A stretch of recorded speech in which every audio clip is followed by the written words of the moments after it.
ولا تعسر تمم بالخير وبك نستعين يا فتاح يا رب العالمين. Alhamdulillah, para hadirin hadirat muslimin muslimat yang dirahmati Allah Subhanahu wa taala sekalian, bersyukur kita kepada Allah Subhanahu wa taala kerana dipertemukan pada malam ini. Seperti mana yang telah dijanjikan, pada malam ini akan diadakan siri yang kedua live podcast Al-Bayan. Okey, siri yang kedua live podcast Al-Bayan, mana pada hari ini kita ada dua panel, iaitu Al-Fadhil Ustaz Hafiz Az-Za'farani dan juga Prof. Madia Dr. Najah Makhtar daripada Universiti Sains Islam Malaysia. Dan tajuk kita pada malam ini adalah merungkai isu semasa tentang tarikat. Jadi ini merupakan siri yang kedua dan tajuk kita pada malam ini adalah merungkai isu semasa tentang tarikat. Jadi insyaAllah tanpa membuang masa kita persediakan kedua Al-Fadhil untuk tampil ke hadapan insyaAllah.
Jadi bagi yang tak hadir pada sesi yang pertama, untuk makluman awal lah, untuk sesi yang pertama tu kita habis dalam pukul 9.30. Jadi konsepnya adalah saya akan berbual dengan panel yang akan hadir sekejap sahaja lagi, dan kita akan berbual dalam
Bismillahirrahmanirrahim. Alhamdulillahirabbil alamin wassalatu wassalamu ala asyrafil anbiya'i wal mursalin wa ala alihi wa sahbihi ajma'in.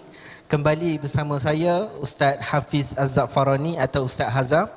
Hari ini kita siri yang ke-11 ataupun kita biasa dengan episod yang ke-11 berkenaan dengan podcast Al-Bayan yang telah dianjurkan oleh Jabatan Mufti Negeri Sembilan. Kali ini kami berada di Masjid Datuk Kelana Petra Lela Muhammad Yusof, Sikamat, Negeri Sembilan.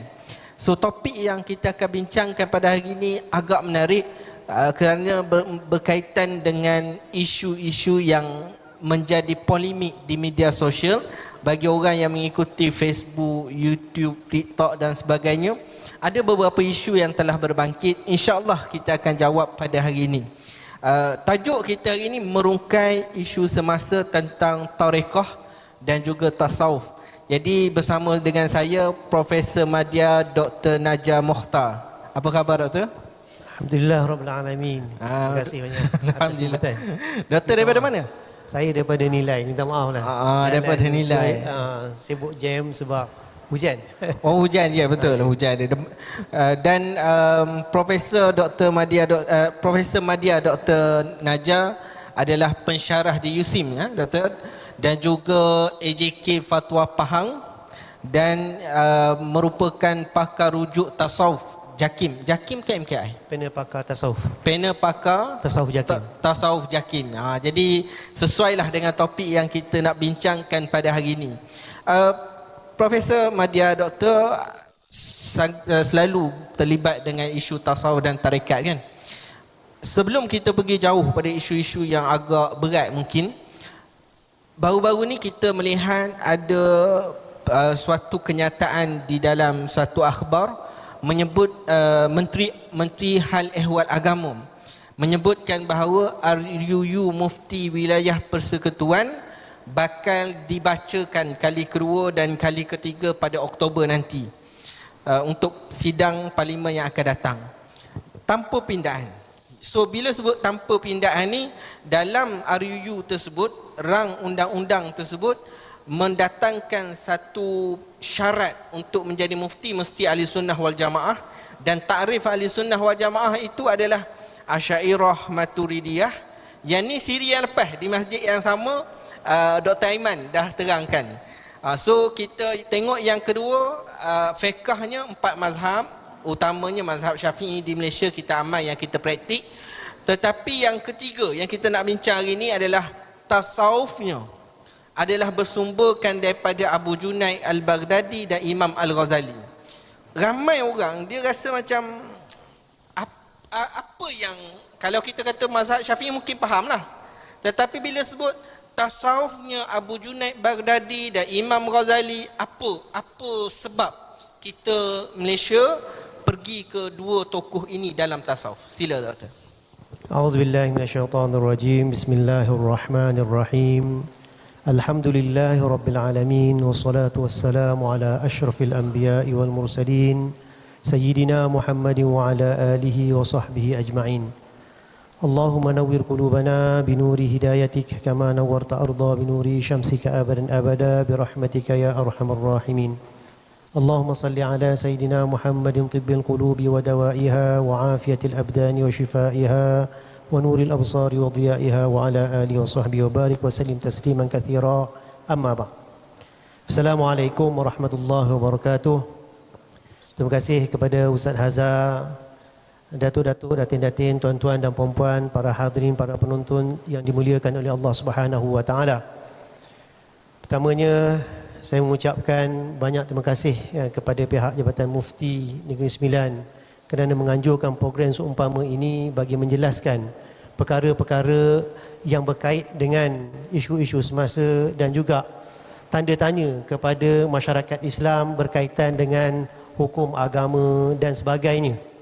Terima kasih Ustaz Haza menjadi juru perantara dalam mengendalikan program ini yang saya kira banyak cabarannya, dan insya-Allah apa yang perlu kita lakukan adalah untuk kita menjelaskan kepada masyarakat yang tertanya-tanya berkaitan dengan agama, mudah kita akan boleh dapat maklumat daripada media sosial, kita boleh dapat maklumat daripada internet, dan kita boleh dapat di mana-mana sahaja. Cuma permasalahan sekarang ini adalah sumber yang kita dapat itu betul atau tidak. Itu permasalahannya. Dan ada yang betul tapi diselewengkan. Yang salah tu apatah lagi. Jadi bagaimana kita nak mendapatkan sumber yang jelas?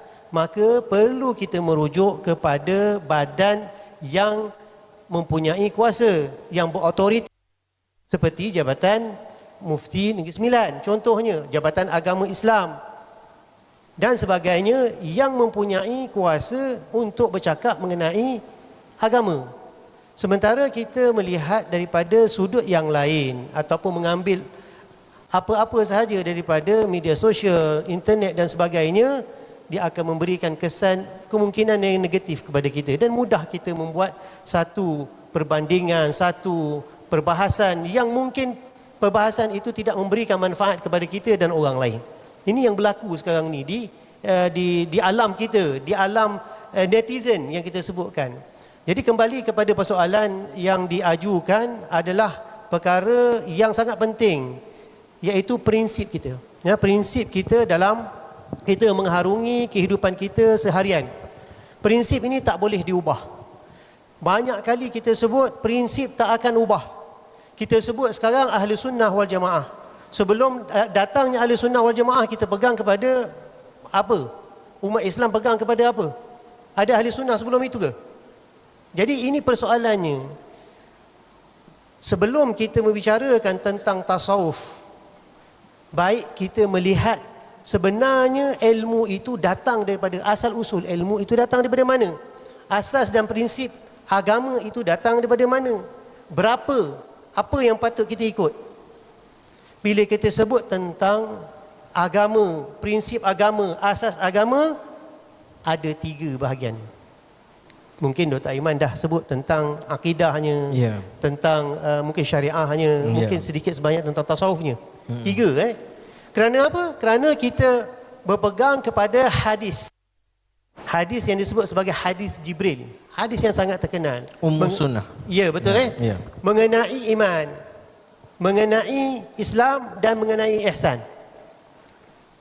Ketiga-tiga ilmu ini wajib kita tahu sedikit sebanyak untuk kita pakai, untuk kita jadikan pakaian kita, supaya tidak ada mana-mana yang boleh menggoyangkan iman kita, menggoyangkan kehidupan kita dalam berpegang kepada mazhab contohnya, dan juga kita berpegang kepada ilmu tasawuf, iaitu al-ihsan. Jadi ketiga-tiga ini tidak boleh dipisahkan.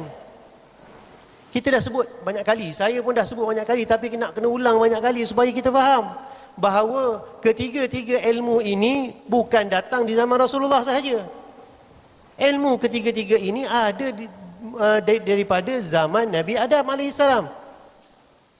Adanya ilmu tauhid, adanya ilmu fiqahnya, adanya ilmu tasawuf. Bukan baru. Bukan tiba-tiba ahli sunnah meletakkan garis panduan, tak. Ini memang dah ada. Cuba dengar, cuba tengok balik semula hadis yang disebut tu. Nabi kata kepada para sahabat, kamu tahu tak siapa yang datang tu? Para sahabat kata, Allahu wa rasuluhu alam. Allah dan Rasulnya lebih mengetahui. Lalu Rasulullah kata apa? Itulah Jibril yang datang kepadamu, kepada kamu untuk mengajar agama kamu. Nampak? Supaya kita boleh faham bahawa agama itu ada 3 asas. Ketiga-tiga asas ini tidak boleh dipisahkan. Cumanya syariat itu berubah. Contohnya di zaman Nabi Adam, boleh berkahwin di antara adik-beradik. Boleh berkahwin di antara adik-beradik. Dia tak ada isu tak percaya kat Tuhan tu, tak ada. Belum timbul lagi. Jadi akidahnya satu. Sampailah kepada zaman Nabi Muhammad SAW, akidah sama saja. Semua Nabi sama je. Tak ada berubah. Tak ada kata Tuhan zaman Nabi Adam lain, zaman Nabi Nuh lain, tak ada. Itulah juga.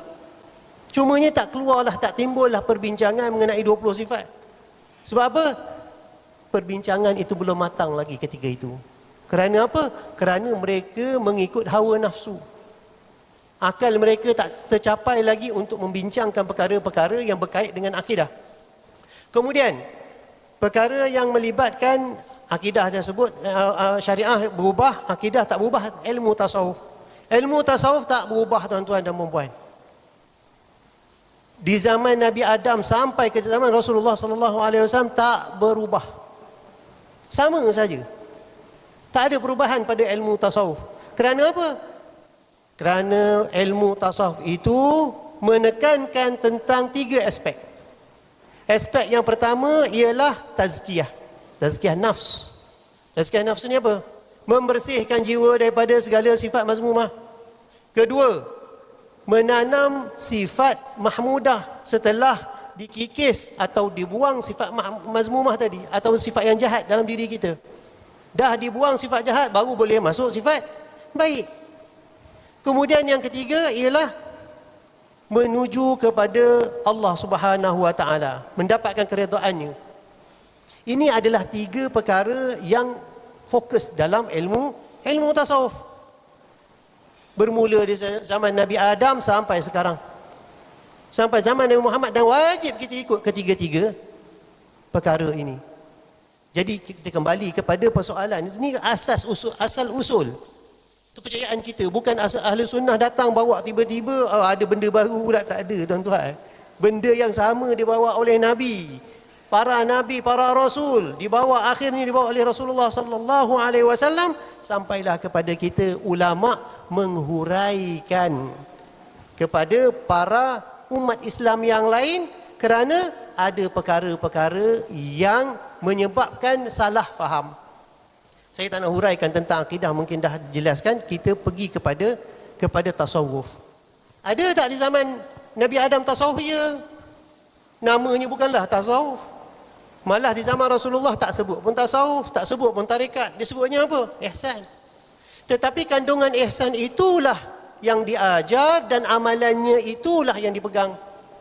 Contohnya apa? Di zaman Nabi Adam AS, Nabi Adam makan buah khuldi. Macam kita tahu ceritanya, makan buah khuldi, lalu dia bertaubat.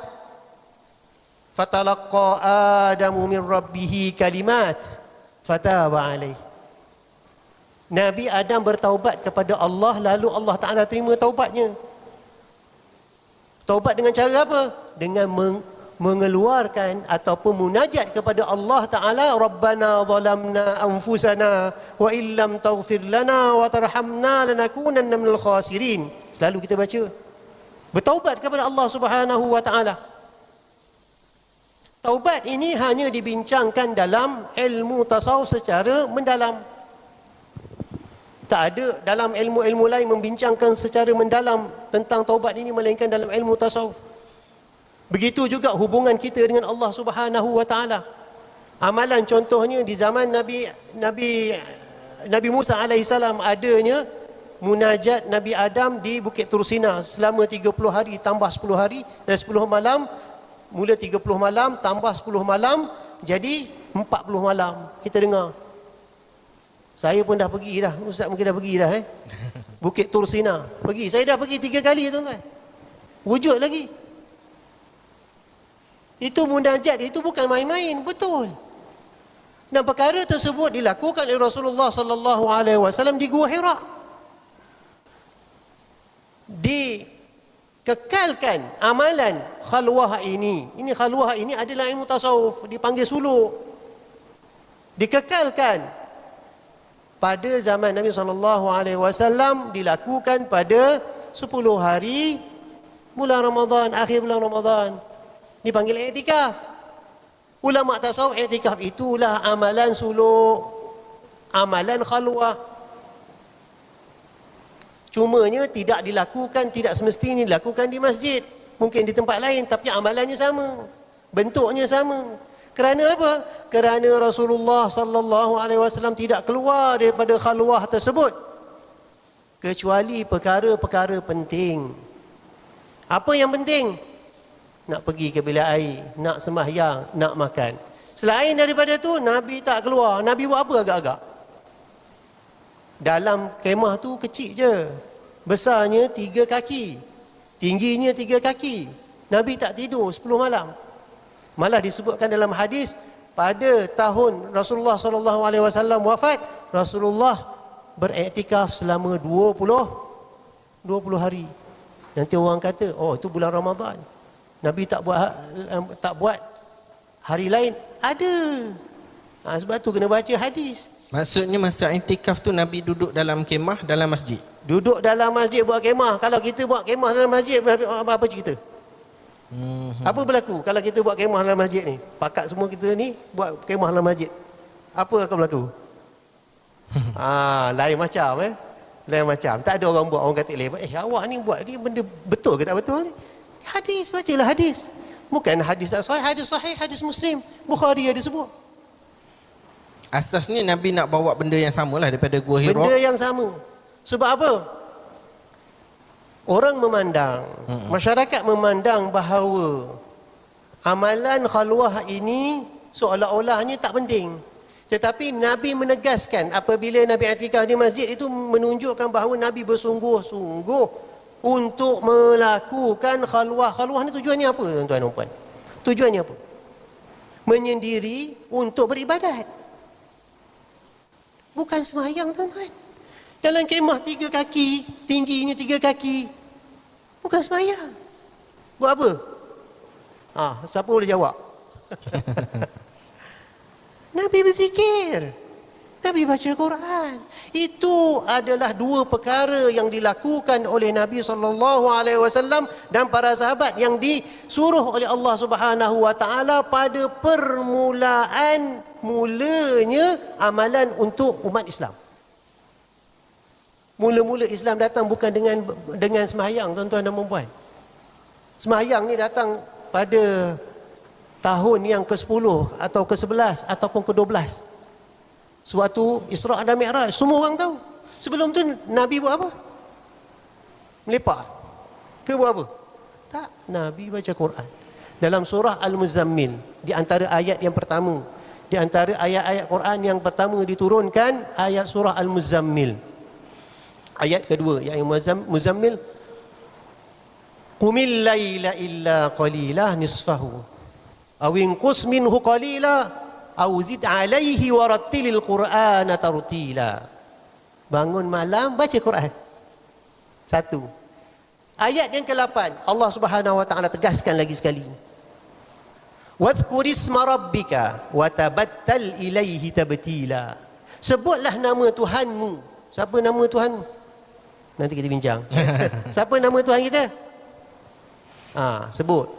Allah. Dengan bersungguh-sungguh. Jadi 2 amalan ini adalah amalan yang pertama yang disuruh oleh Allah Subhanahu Wa Taala kepada kita dan umat Islam. Sebelum adanya perintah solat. Jangan kita tak tahu. Jadi amalan tasawuf ni dah ada. Jadi amalan ini, walaupun amalan baca Al-Quran, berzikir itu nampak macam tak wajib, tak diwajibkan, tetapi amalannya seolah-olah dah jadi wajib. Sebab apa? Dia tak ada masa dan tak ada tempat. Maknanya dia kena terus menerus. Seperti mana Allah Subhanahu Wa Taala sebutkan, Allah Subhanahu Wa Taala, alladzina yadhkuruna Allaha qiyaman wa qu'udan wa ala junubihim wa yatafakkaruna fi khalqis samawati wal ard rabbana ma khalaqta hadza batila subhanaka faqina adzaban nar. Orang-orang yang mengingati Allah, yazkuruna Allah, ingat Allah Ta'ala, sebut nama Allah, berdiri, duduk dan baring. Ahli tafsir menyebutkan bahawa inilah 3 keadaan kita. Kalaulah orang itu sentiasa mengingati Allah, berdiri, duduk dan baring, maksudnya apa? Tak ada masa. Sentiasa. Sepanjang masa. Sepanjang masa mengingati Allah Subhanahu Wa Ta'ala. Dan bertafakkur akan kejadian-kejadian Allah Subhanahu, ayat-ayat Allah Subhanahu Wa Taala. Ini adalah ilmu tasawuf. Doktor, kita ada 7 minit lagi nak isyak. Sebelum tu saya nak tanya tentang tasawuf. Kita faham yang seperti doktor sebut asalnya daripada ihsan. Tetapi orang agak keliru daripada mana pula tarikat itu sebenarnya. Ya, baik. Saya baru nak masuk ni. Saya nak masuk. Jadi amalan ini diwarisi kepada para sahabat. Diwarisi kepada sahabat dan tabi'in, tabi'in. Tapi kenapa muncul orang sebut Imam Junaid Al-Baghdadi, Imam Al-Ghazali? Mereka ini dah jauh daripada Rasulullah. Ilmu ini dia bercambah. Ilmu ini bercambah seperti mana ilmu fiqh. Imam Syafi'i, Imam Hanafi yang pertama yang wafat pada tahun 150 Hijrah. Adakah di zaman Rasulullah tak ada ilmu fiqh? Ada. Perbahasannya bermula. Ulama telah ijma' mengatakan bermula di zaman Abu Hanifah. Itu ada mazhab Hanafi, ada mazhab Maliki, Syafi'i dan Hanbali. Begitu juga dalam ilmu tasawuf, bermula dengan Imam Al-Muhasibi. Kemudian anak murid ni Imam Junaid Al-Baghdadi. Kenapa Junaid Al-Baghdadi ada kisahnya, tuan-tuan dan puan-puan? Saya nak cerita sikit, boleh ke? Boleh. Kisahnya sangat menarik. Imam Junaid Al-Baghdadi ini difitnah. Orang tak suka kepada dia. Orang kata, bukan orang, ulama pada ketika itu tak puas hati dengan dia. Dia fitnah. Sampailah kepada pengetahuan qadi pada ketika itu.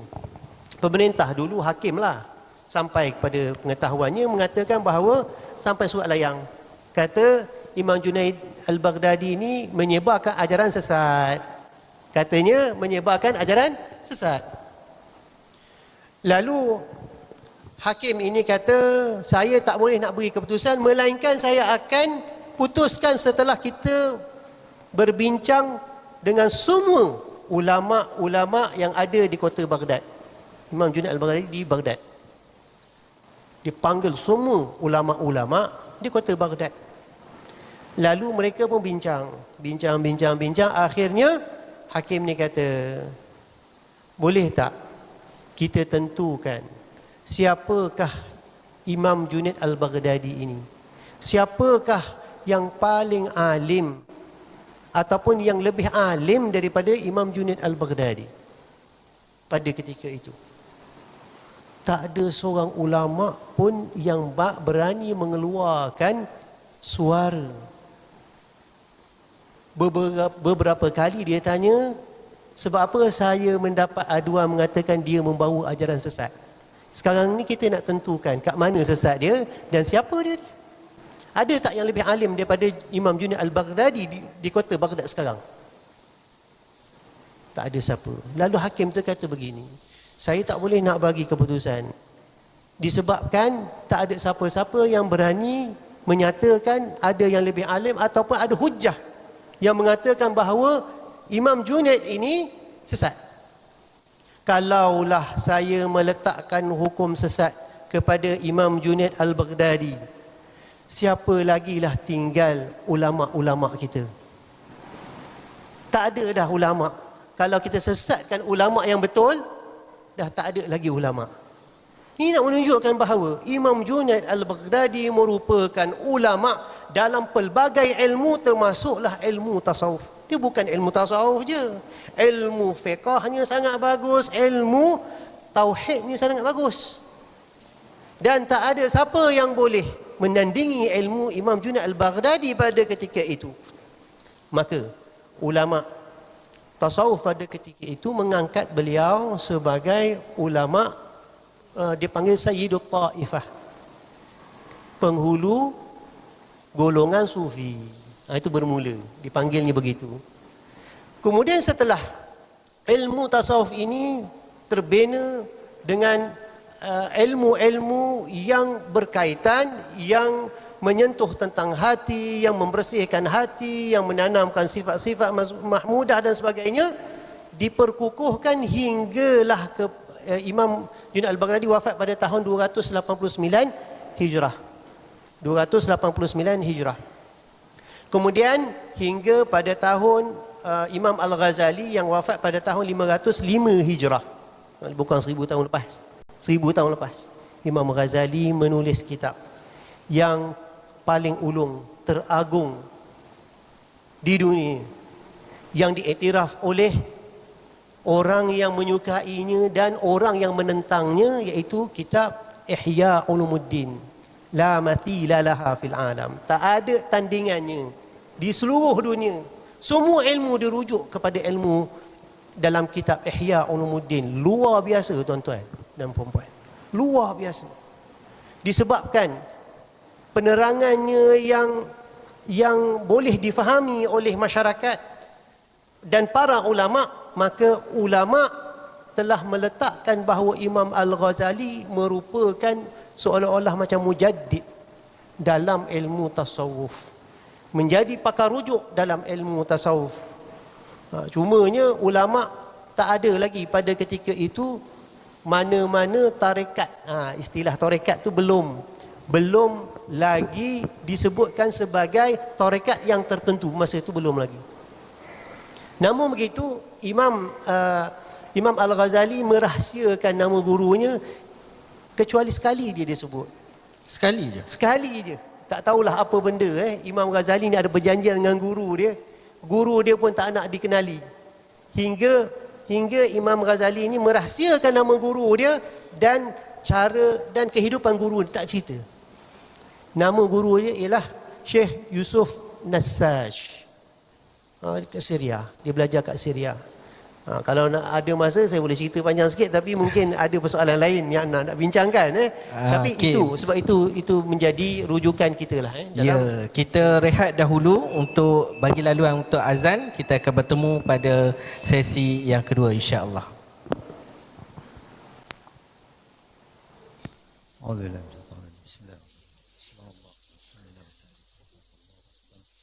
ولا حول ولا قوة إلا بالله اللهم صل على سيدنا الله أكبر الله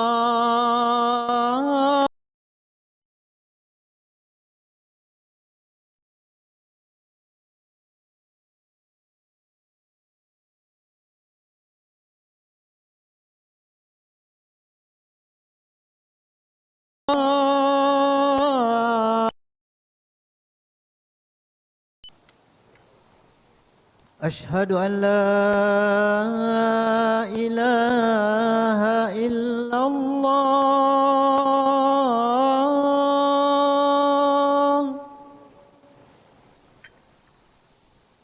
أشهد أن لا إله إلا الله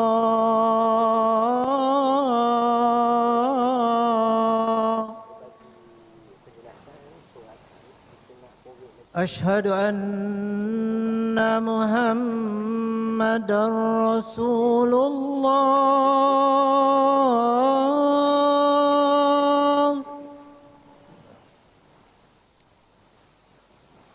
أشهد أن محمدا رسول الله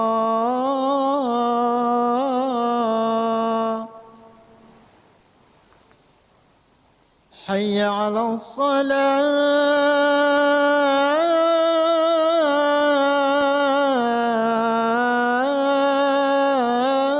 الصلاة حي على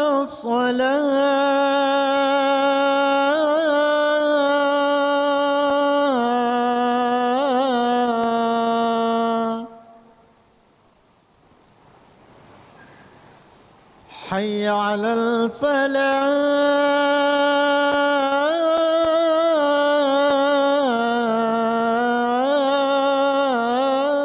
الفلاح حي على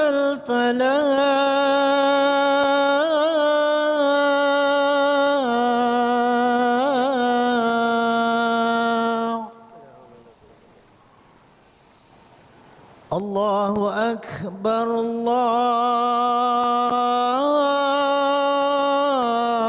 الله أكبر لا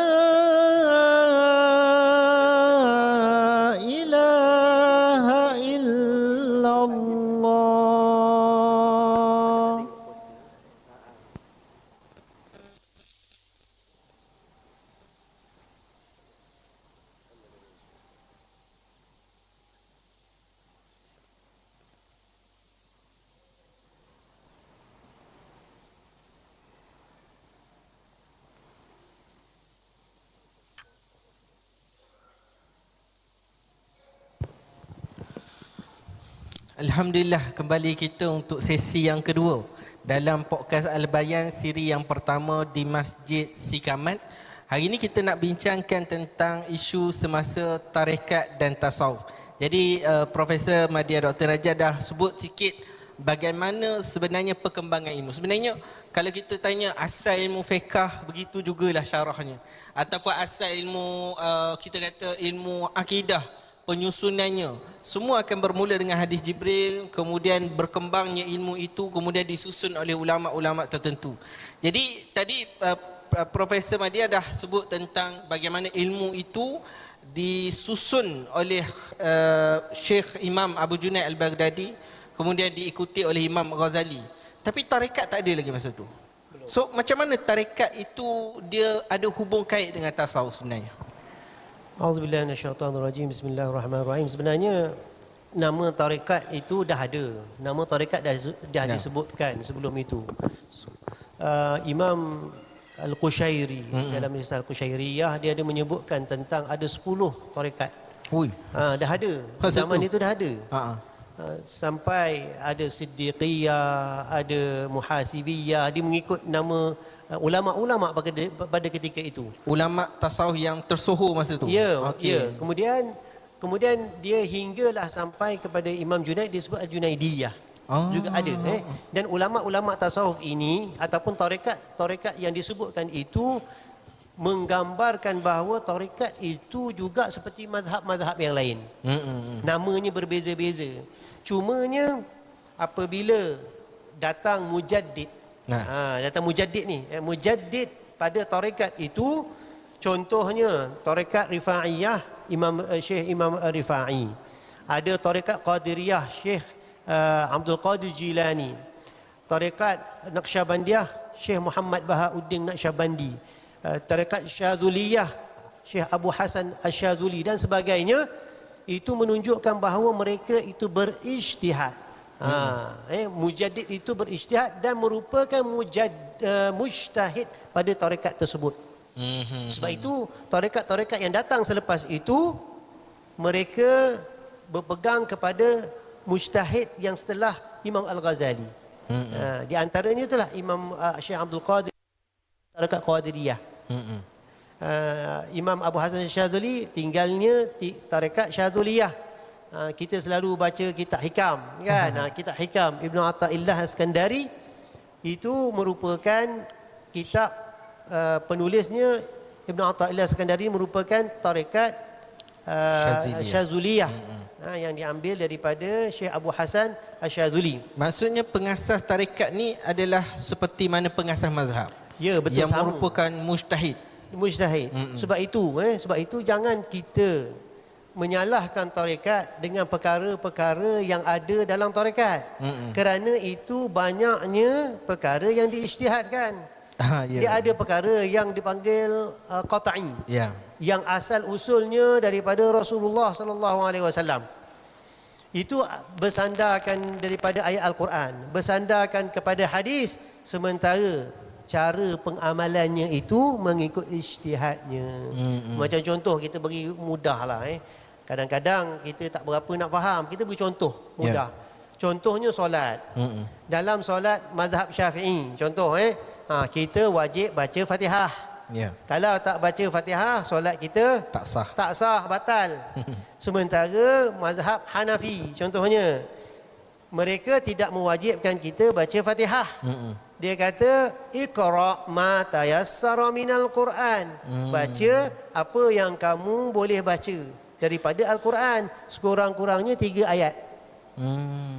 Kan berbeza. Jadi kalau mazhab Hanafi, mazhab Hanafi tak sama dengan mazhab Syafi'i. Kalau kita mazhab Syafi'i kena baca Fatihah, dia ikut baca sekurang-kurangnya 3 ayat atau 4 ayat Al-Quran untuk sah di semayang. Tak semestinya surah Fatihah. Tetapi ramai yang sekarang ni dah baca surah Fatihah. Begitu juga sembahyang mereka, contohnya baca Fatihah. Kalau ramai-ramai suratal ladzina an'amta 'alaihim ghairil maghdubi 'alaihim waddallin, amin, kita kuat-kuat kan. Dia orang senyap je. Saya pernah sembahyang belakang mazhab Hanafi ni. Kawan saya daripada Bangladesh, kawan-kawan kita di Bangladesh ni di mazhab Hanafi. Kalau dia imam, tengok dia baca macam mana, waladhdallin. Kalau dia ramai, dia tak amin. Saya amin kuat-kuat dah rasa macam segan pula sebab semua orang senyap. Itu kan beza. Begitu juga tarekat. Dia berbeza-beza, asasnya sama, iaitu zikrullah. Asas dalam tarekat itu mengamalkan zikrullah. Bentuk zikrullah tu berbeza-beza. Ada yang dapatnya daripada Rasulullah dengan zikirnya la ilaha illallah, tahlil. Itu yang biasa, yang biasa. La ilaha illallah. Ada yang zikirnya Allah, Allah. Ada zikirnya hu, yang biasa kita dengar tu. Jangan kata tak ada. Yang kata tak ada tu maksud tak jumpa lagi. Tolong cari. Ya, jangan cepat melatah. Cepat melatah tu tak betul. Kerana apa yang kita dapati itu bukanlah perkara yang direka-reka. Itu ada sandarannya. Jadi lalu amalan-amalan setelah itu diijtihadkan. Macam mana nak buat? Praktik dia tu. Ya, praktis dia tu. Praktisnya itu berbeza-beza. Ada yang zikirnya 1000 kali, ada yang 15,000, ada yang 70,000. Hingga Syekh Ibn Taymiyah, saya baca dalam fatwa Kubra, dia mengesahkan bahawa zikir 70,000, tahlil zikir 70,000 itu boleh diamalkan. Walaupun ia tidak disabitkan dalam hadis, tak terdapat dalam hadis, tetapi dia kata harus diamalkan. Ini bermakna penerimaan ilmu tasawuf, amalan ilmu tasawuf itu diterima oleh semua ulama yang terdahulu. Cuma akhir-akhir ini je orang tak nak beramal, dia tolak ke tepi. Dia sendiri tak tahu. Dia punya ilmu pun kurang. So bila dia tengok amalan-amalan tarekat ni, dia timbang dengan ilmu yang kurang tu lah. Tak beramal. Tak beramal. Tak beramal. Itu masalahnya. Tapi suka nak kritik orang beramal. Ini Nak masalah. kritik tu masalah. Dr. Zee, tarekat apa? Saya alhamdulillah tarekat Naqsyabandiyah. Naqsyabandiyah. Khalidiyah. Qadiriyah. Dia ada Naqsyabandiyah Khalidiyah. Dia ada Naqsyabandiyah ni, dia ada cabang-cabang dia. Oh, Naqsyabandiyah Khalidiyah. Khalidiyah. Okey. Khalidiyah ni macam mana? Dia sebenarnya tarekat Naqsyabandiyah ni bermula daripada Syekh Muhammad Bahauddin Naqsyabandi. Kemudian setelah itu, beberapa generasi setelah itu, Syekh Khalid. Yang berasal daripada Suria, makamnya di Syria, dia ijtihad. Ini kata ijtihad ni. Ijtihad dalam tarekah yang dalam dia tarekah ada. sendiri. Okey. Maka dia meletakkan di antara amalan yang digalakkan, yang ditekankan dalam tarekat ini adalah suluk, khalwat. Jadi dalam tarekat Naqsyabandiyah Khalidiyah sahaja yang ada suluk. Oh, Naqsyabandiyah dia asal ada yang tak satu lagi, dia tarekat Naqsyabandiyah Ahmadiyah atau Mujaddidiyah. Itu tak ada suluk. Itu yang asal. Itu yang asal. Sebenarnya dia ada dia di zaman awal-awal dulu zikir Allah Allah dalam tarekat Naqsyabandiyah, khususnya zikirnya jahri. Kemudian kuat, nyaring. Ya, jahri maknanya kuat. Bersuara, ada suara lah, tak adalah menjerit tak. Dia keluar suara. Sir tu kemudian dimasukkan dalam hati. Dalam hati. Itu ijtihad Syekh Muhammad Bahauddin Naqsyabandi. Sebab itu dikatakan Syekh Muhammad Bahauddin ini adalah mujtahid dalam tarekat Naqsyabandiyah. Maka dia menjadi orang yang menjadi seorang macam pengasas kepada tarekat Naqsyabandiyah yang berzikir ni dalam hati. Berbanding dengan tarekat lain. Tarekat lain contohnya tarekat Syadzaliyah pun ada zikir dalam hati. Tetapi tarekat lain kebanyakannya zikirnya di mulut, jahri. Tak ada masalah. Sebab apa? Masing-masing mempunyai jalan yang sama, matlamatnya mencapai kepada Allah Subhanahu Wa Taala. Zikir di mulut juga akhirnya masuk ke hati juga, sama. Jadi pandangan berbeza, matlamat sama. Itu ijtihad yang dibuat tu. Ijtihad yang dibuat. Terpulang. Ada orang dia tak boleh zikir dalam hati, dia tak boleh sebab tak nampak. Tak bersuara kan. Kenapa senyap je, awak ni buat apa kan. Jadi sebenarnya zikir dalam hati itu adalah salah satu ijtihad daripada para masyaikh ataupun para syekh tarekat yang membawa tarekat tertentu. Itu adalah mazhab dia. Kalau ada orang kata saya tak sesuai lah, terpulang lah, nak boleh ada tarekat lain. Kalau kita di Negeri Sembilan ni sangat popular dengan tarekat Ahmadiyah. Zikirnya jahri kan. Seronok zikirnya seronok, ramai-ramai dan sebagainya, boleh diamalkan. Jadi, kalau Naqsyabandiyah Khalidiyah ni sanad dia bersambung pada siapa? Kepada Rasulullah. ada dua. Ada dua. Sanad dalam tarekat ini biasanya bersambung kepada dua jalur. Pertamanya jalur yang biasa, yang disebut jalur yang bersambung kepada Sayyidina Abu Bakar As-Siddiq. Kemudian jalur yang kedua bersambung kepada Sayyidina Ali dan bersambung kepada Rasulullah SAW. Kenapa ada dua? Ada dua jalur. Malah mungkin ada tiga atau empat, kita tak tahu. Sampai kepada kita. Okey. Sanad itu sampai kepada kita melalui jalan Sayyidina Abu Bakar, melalui Sayyidina Ali. Perkara ini telah dibentangkan oleh para ulama. Dibentangkan satu persatu sampai syekh ini sampai kepada sini, sampai tidak ada putus sanad tersebut. Sanad ataupun warisan tarekat ini daripada Rasulullah kepada para sahabat, kepada tabi'in, pada tabi'in sampai kepada zaman sekarang ini tak terputus. Saya pernah buat kiraan. Sekarang ini dalam tarekat Naqsyabandiyah, rata-rata lah, saya tarekat Naqsyabandiyah, saya tak tahu tarekat lain. Dan tarekat Naqsyabandiyah rata-ratanya dah sampai 39, 49 rantaian. Dia punya sanad dia punya silsilah ni.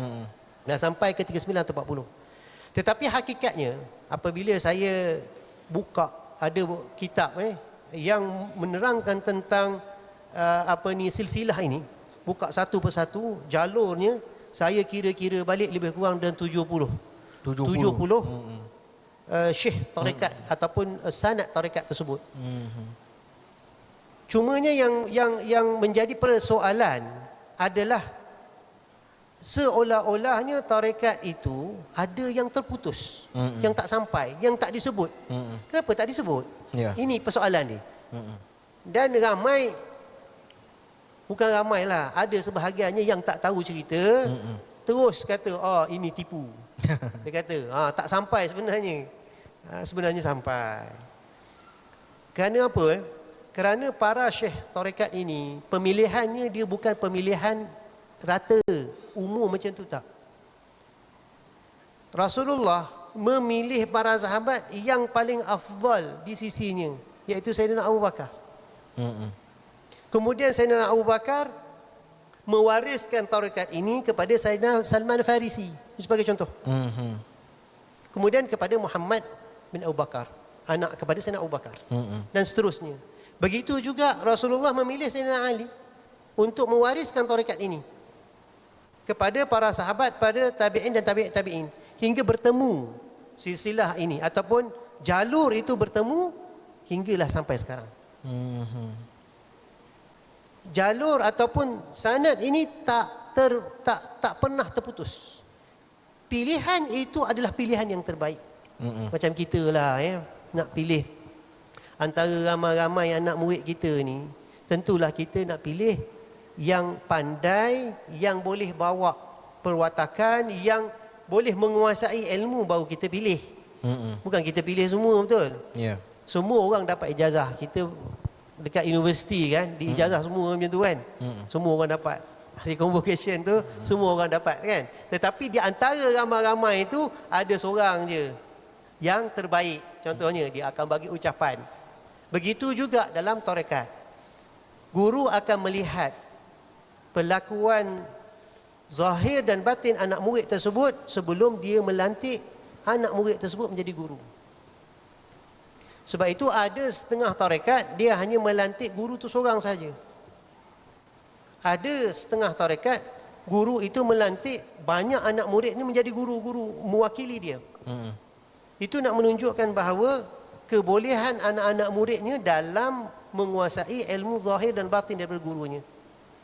Dan anak muridnya itu juga apabila nak mewarisi ilmu tasawuf itu atau ilmu tarekat itu kepada anak muridnya, bukan dia pilih siapa-siapa dia nak, tak.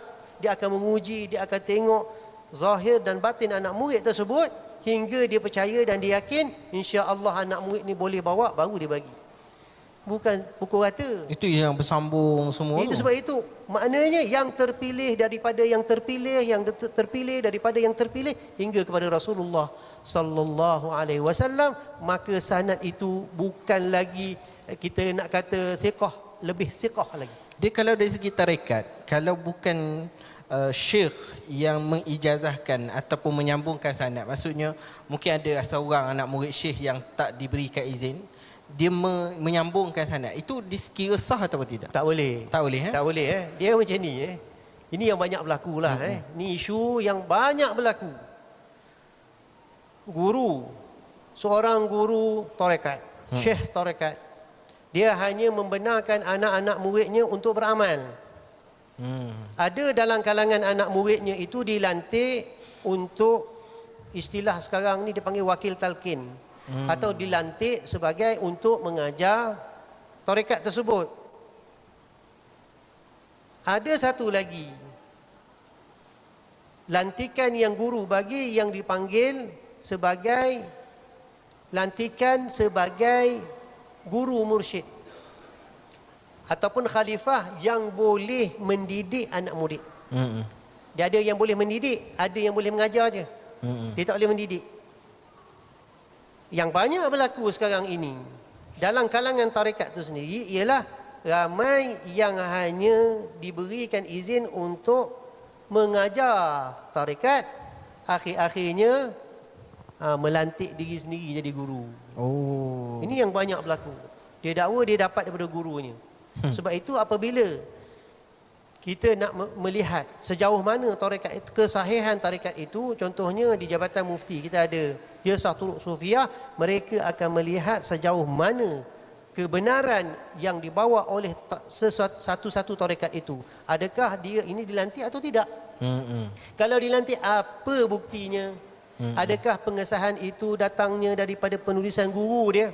Dia beri ijazah, oh saya dengan ini saya mengijazahkan anak murid saya sekian nama untuk membawa tarekat ini, mendidik anak-anak murid yang begitu. Ada dia punya kata-kata dia lah yang menunjukkan dia ni boleh melakukan ataupun mengijazahkan ataupun mendidik anak-anak murid. Yang lain-lain tu macam ni lah. Okey Ustaz, tolong bagi mengajar cara nak berzikir. Tu banyak. Tu ramai. Maksudnya kalau kita tengok kaedah itu, hanya syekh ataupun yang diberikan sebagai wakil untuk menyambungkan sanad tarekat tu. Jadi maksudnya dia dah diamalkan turun-temurun begitu, dan ini menunjukkan disiplin yang sangat ketat dalam menyambung sanad tarekat tertentu. Betul. Ini berlaku, banyak tarekat juga yang berlaku. Sekarang itu masih lagi berlaku bahawa ada tarekat-tarekat yang guru itu melihat anak-anak muridnya tidak mampu membawa tarekat tersebut, maka tarekat itu terhenti sampai setakat itu. Sampai guru dia meninggal. Sampai gurunya meninggal, maka tarekat itu terhenti situ, maka berkembanglah tarekat itu di tempat lain pula. Mana tarekat lain mungkin jalur yang lain. Sanad yang berbeza, salah silah yang berbeza yang menjalankan, tetapi sanad yang dia bawa terhenti. Banyak berlaku yang demikian kerana dia melihat tidak ada mana-mana anak muridnya yang mampu membawa tarekat tersebut. Tak boleh dia bila dia saya ni nak bagi waris tapi dah tak ada orang, awak je lah. Tak boleh, sangat ketat.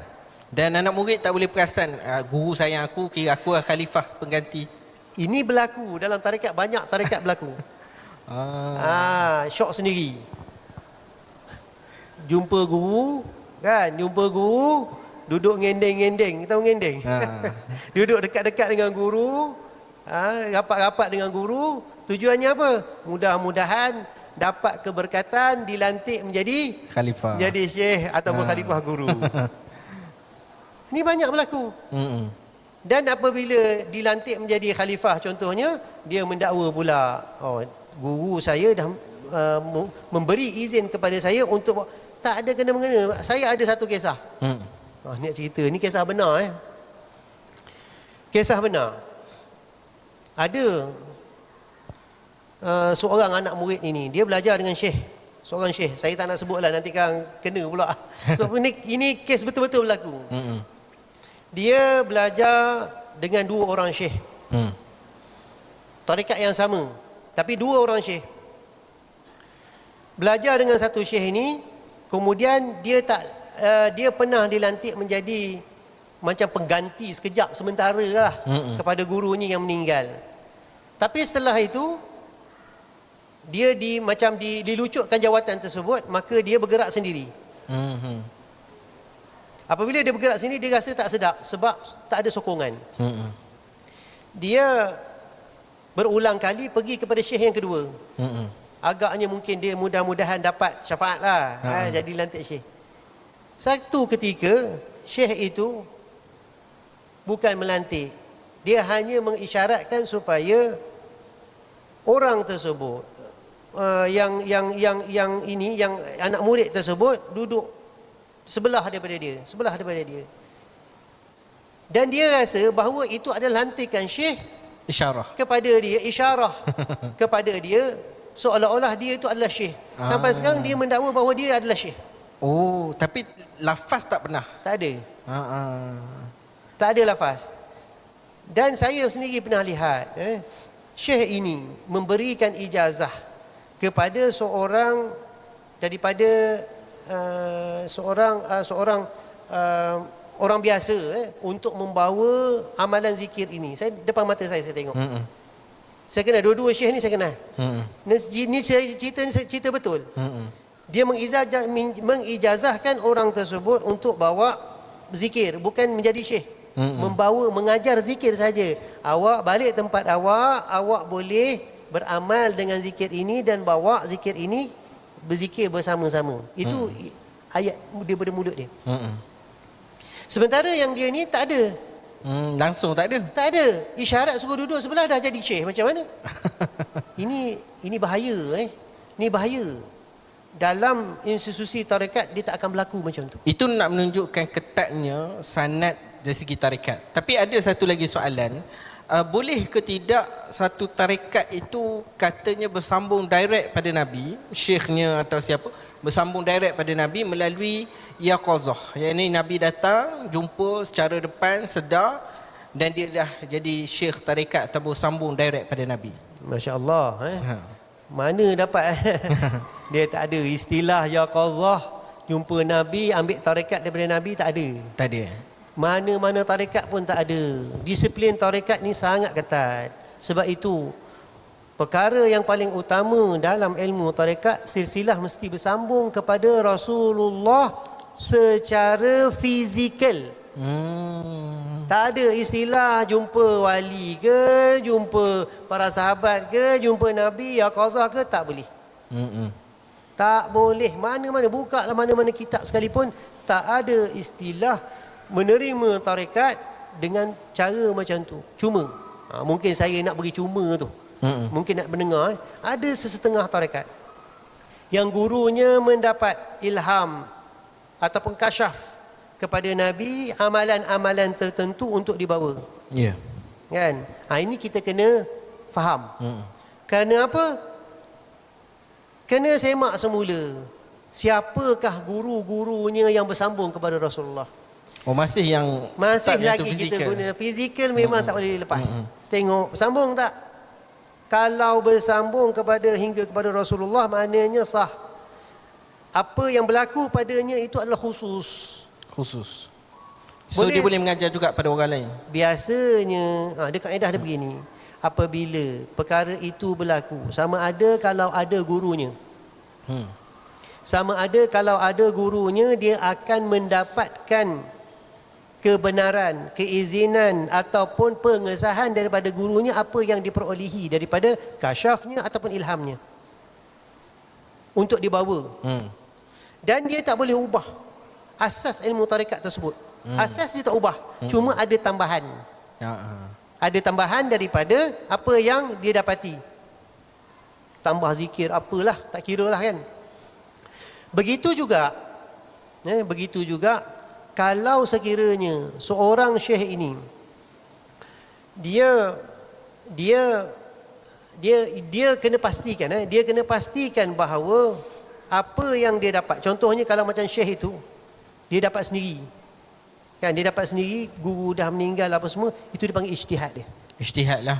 Apa yang saya nak sebutkan kat sini begini apa yang saya nak sebutkan kat sini begini, semua syekh tarekat itu dia ada autoriti dalam ijtihad dalam tarekat tersebut. Semua syekh tarekat, semua syekh tarekat dia ada autoriti untuk menambah sesuatu yang berupa ijtihad dalam tarekat tersebut. Okey, itu ijtihad, kasyaf, ilham. Bagaimana pula dengan isu yang selalu dimomokkan di media sosial? Kononnya geng-geng tarekat ni ambil amalan daripada mimpi. So macam mereka mimpi jumpa Rasulullah hajar zikir tertentu dan sebagainya, so dipraktikkan. Soalnya, ada tak betul ataupun contoh daripada doktor yang memang amalan ini ulama sepakat, memang syekh, ulama, wali ni jumpa Nabi ataupun yaqazah dapat amalan dan ditalkinkan, diajar, tersebar seluruh dunia? Memang ada Ha-ha. dalam kalangan ulama tasawuf memang terkenal dengan kasyaf, dengan ilham. Ya. Tetapi ilham dan kasyaf itu hanya diperolehi oleh masyaikh, guru-guru tarekat, ataupun orang-orang sufi, ataupun wali-wali Allah. Mereka je yang dapat. Bukan orang awam biasa-biasa. Bukan mendakwa-dakwa tiba-tiba saya dapat, anak murid dapat. Dia beritahu kat tuan guru dia, tuan guru saya ni dapat ilham, saya ni dapat kasyaf. Bolehkah dia nak amal? Belum tentu tuan guru tu benarkan. Disebabkan apa? Ilham, kasyaf ini mudah ditipu ataupun mudah terpedaya dengan jin dan syaitan juga. Kerana benda yang tak nampak. Sebab itu syekh dalam tarekat ini, mereka ini sangat teliti dalam nak mengeluarkan sesuatu perkara, apa sahaja. Sebab itu kalau kita lihat mana-mana ijtihad dalam ilham ataupun kasyaf dari mana-mana guru tarekat sekalipun, mereka itu biasanya akan mendapat pengesahan daripada semua tarekat-tarekat lain. Biasanya begitu. Kalau sekiranya mana-mana tarekat lain menerimanya, maka itu adalah dibenarkan. Ada contoh amalan yang dah masyhur? Banyak. Contohnya macam Syekh Ahmad Idris, tarekat Ahmadiyah di Negeri Sembilan, yang kita selalu dengar, selalu kita dapat kisah beliau mendapat ilham berjumpa Rasulullah, maka dia diilhamkan untuk beramal dengan zikir la ilaha illallah Muhammad Rasulullah fi kulli lamhatin wa nafasin adada ma wasi'ahu ilmullah, kan? Itu kan? Betul. Itu asas dalam tarekat Ahmadiyah. Sementara ada perkara-perkara yang lain yang mereka amalkan, bukan itu je. Itu yang dia dapat daripada ilham. Itu di antaranya. Ada banyak lagi ulama, contohnya bentuk-bentuk salawat. Bentuk salawat yang pelbagai bentuk jenis salawat ini diilhamkan kepada orang-orang sufi untuk diamalkan. Begitu juga Imam Ghazali. Imam Ghazali pun kan dia ada zikir-zikir harian dia, kan? Itu ijtihad dia. Itu ilham yang Allah Ta'ala kurniakan kepada dia untuk diamalkan. Kita boleh tak? Saya ni ada amalan kita sendiri ni, boleh nak amalkan. Oh, sila awak tolong amalkan. Itu biasa-biasa bolehlah kita sebut. Tapi itu tak dipanggil, dia ada beza ni. Di antara zikir biasa dengan zikir tarekat, dia ada beza. Kita belajar mengenai zikir, contohnya zikir la ilaha illallah.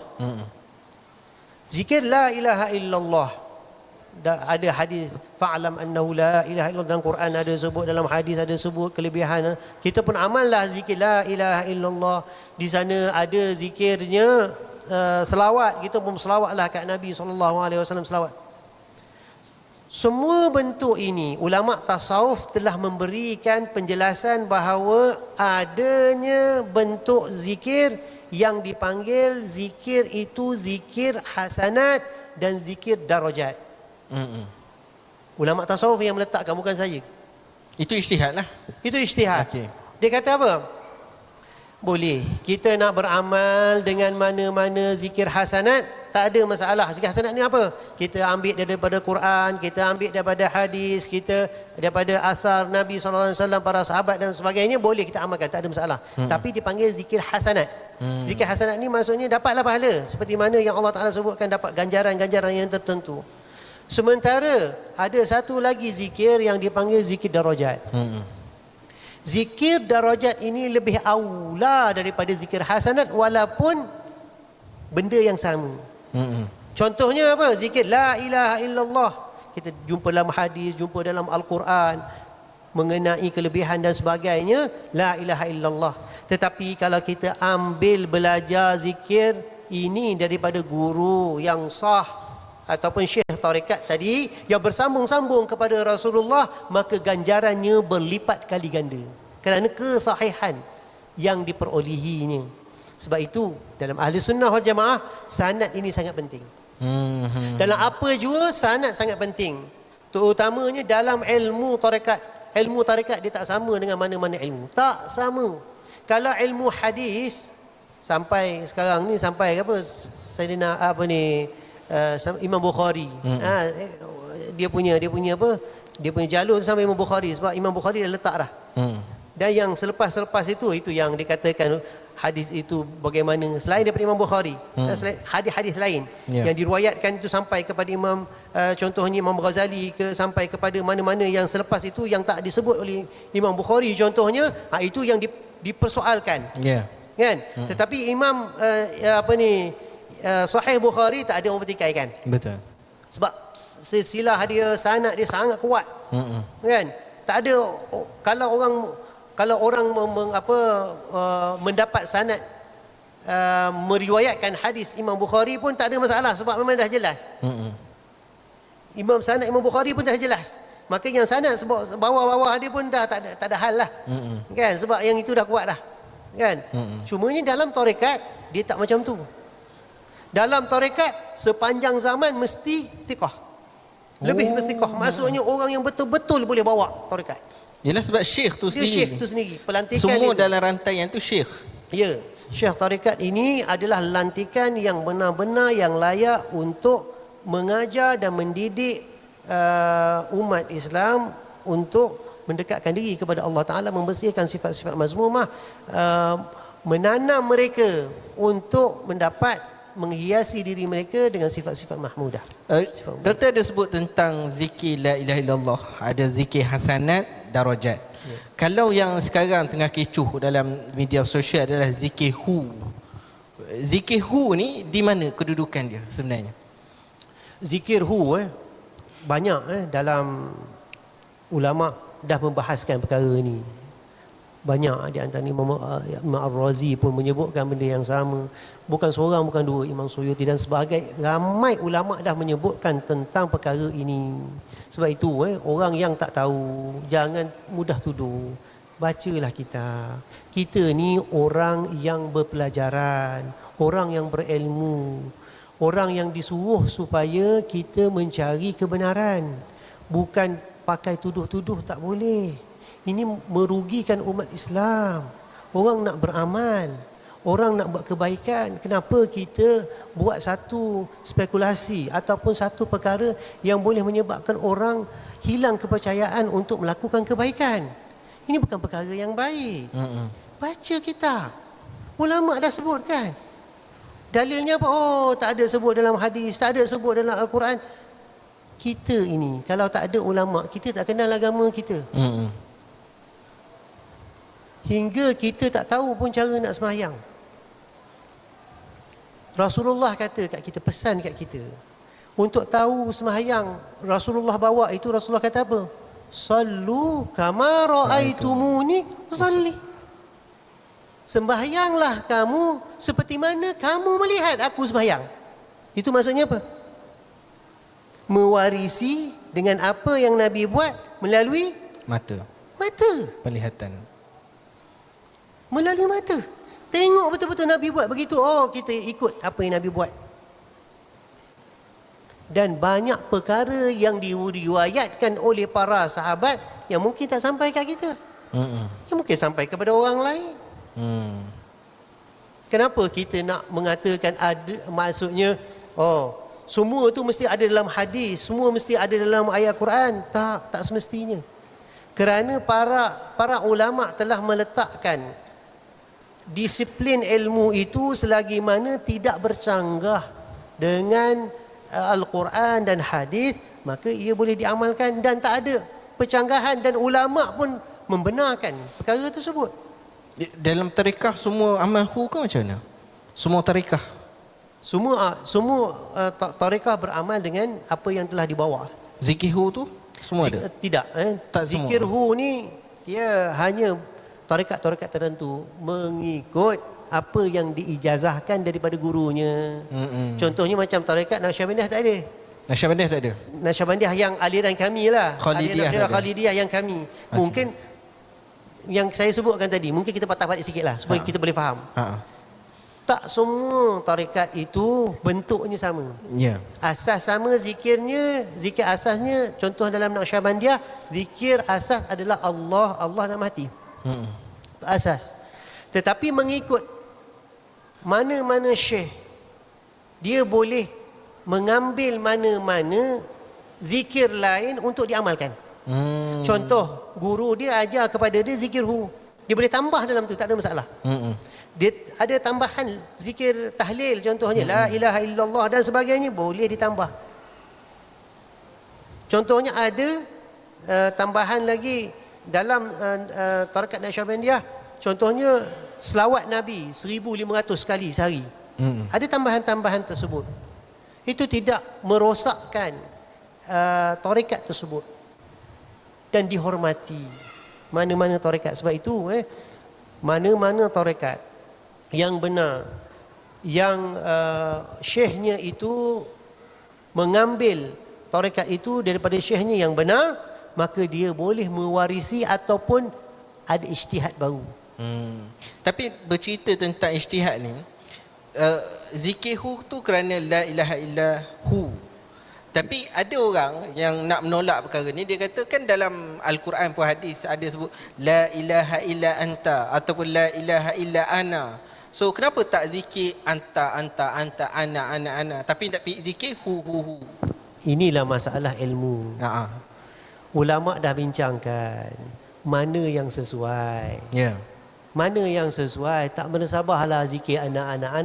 Tak menasabahlah zikir anta. Kita zikir tu tujuannya apa? Untuk ingat Allah. Tujuannya zikir tu ingat Allah. Bila sebut hu tu dia tu Tuhan selain daripada kita.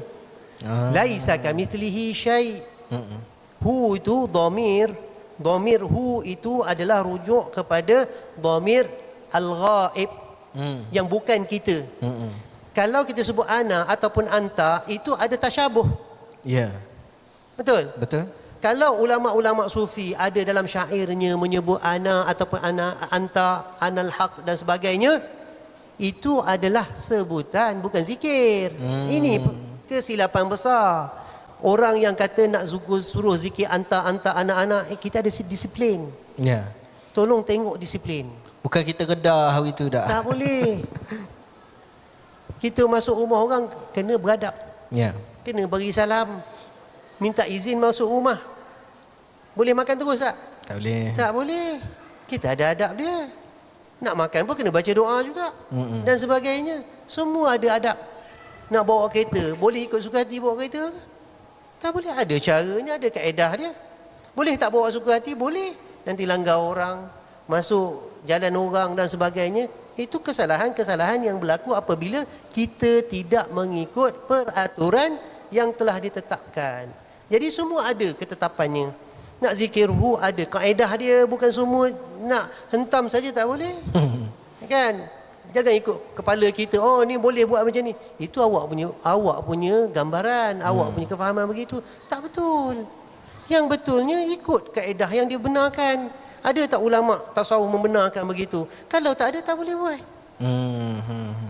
Disiplin tu kita kena tengok. Bukan ikut suka hati. Tak. Ulama-ulama tasawuf berdisiplin, mengikut disiplin yang telah ditetapkan oleh para ulama, para masyaikh, para ahli sufi. Kalau tak ada, hati-hati. Tengok kat mana.